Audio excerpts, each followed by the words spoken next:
High viewers, size of the pen అంగం size ఎంత ఉండాలి, ఏంటి అపోహలు, ఎన్నో ప్రాబ్లమ్స్, ఎన్నో వీడియోస్ చేశాను నేను, ఎన్నో సార్లు చెప్పాను. సైజ్ ఆఫ్ ద పెన్ ఒక ఇంట్రెస్టింగ్ కేసు నా దగ్గర ఇప్పుడే వచ్చింది. వాళ్ళు ఏం చెప్పారంటే, నేను మార్కెట్లో శిలాజీత్ అని క్యాప్సూల్ ఏదో దొరికింది, ఏదో కంపెనీ చెప్పలేదు నాకు, అది వాడాను. అది వాడడం వలన నేను ఎందుకు వాడానంటే, సార్ నేను బైక్ మీద వెళ్ళేటప్పుడు పడిపోయాను, దాని వలన నా కాళ్ళు ఫ్రాక్చర్ అయింది, అది హీల్ అయిపోయింది, కానీ దానికి బలం రావాలంటే నేను వాడాను. అది వాడిన నా ఏజ్ ఓన్లీ 17 ఇయర్స్. అది వాడిన తర్వాత నాకేమైందంటే, నాకు బోన్స్‌కి బలం మంచిగుంటదని ఒకతను చెప్తే నేను తీసుకున్నాను సార్, మా ఫ్రెండ్. కానీ అది వాడిన తర్వాత నాకు రివర్స్ ఎఫెక్ట్ చేసింది. ఇంకేందంటే నాకు అంగం చిన్నగయిపోయింది. ఒకటే జాగాలో వచ్చేసి అది గట్టిగా అయిపోయింది. ఇంకా చిన్నగా అయిపోయింది. విచిత్రమైన ఇతను అంటే కంప్లెయింట్ ఇచ్చాడు. కాజ్ కూడా అతనే చెప్పేస్తున్నాడు. నేనేమంటానంటే, మీకు ప్రాబ్లమ్ ఏందో అది జెప్పండి.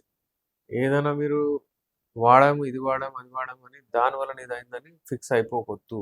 ఏ మెడిసిన్ అయినా గాని అలాంటివి ఉండవు. యూజువల్లీ ఏంటంటే సైజు తక్కువవ్వడానికి కారణం హస్తప్రయోగం. ఇదైతే యూజువల్లీ మేము చూసే దాంట్లో మేము చెప్తున్నాము. అందరూ ఎందుకంటే అస్తమాను అంగాన్ని కొట్టి, కొట్టి ఏం చేసుకుంటారంటే మీరు చాలా నరాలన్నీ డ్యామేజ్ చేసుకుంటారు. దాని వలన అంగం ష్రింక్ అయిపోతది. డిఫార్మిటీ వచ్చేస్తది. అంగంలో ఏంటంటే కొంచెం అంటే గట్టితనం రాదు. అది మీరు మేకౌట్ చేస్తారది. మీరేమి అంటే మీరు పేషెంట్ కాబట్టి మీరు చూస్తారు. నా అంగం అలా ఉండే ఇప్పుడు ఇలా అయిపోయింది అని. మీకు ఒకవేళ ఎవరికైనా సైజ్ తక్కువుందని మీకు ఒకవేళ భయం వేధిస్తుంటే మీరు డెఫినైట్‌లీ నాతో కలవండి, మాట్లాడండి. మీకు మంచిగా మీ సైజు మీరు ఎప్పుడైతే యూజువల్లీ మీరు హస్తప్రయోగం చేసి మంచి డైట్ తీసుకోకుండా మాల్ నరిష్మెంట్‌లో ఉంటే కూడా చాలామందికి అంగం కొంచెం తగ్గిపోద్దనమాట. ష్రింక్ అయిపోతది. ఆ!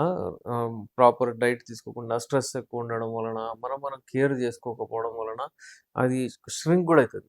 ఇలాంటి వాళ్ళు స్క్రీన్ పైన మనది కాల్ చేసి అపాయింట్‌మెంట్ తీసుకొని మీరు రావచ్చు. నేను మీ డాక్టర్ ఎస్.ఆర్. రెహమాన్ ఎండీ యునాని నాంపల్లి హైదరాబాద్ నుంచి.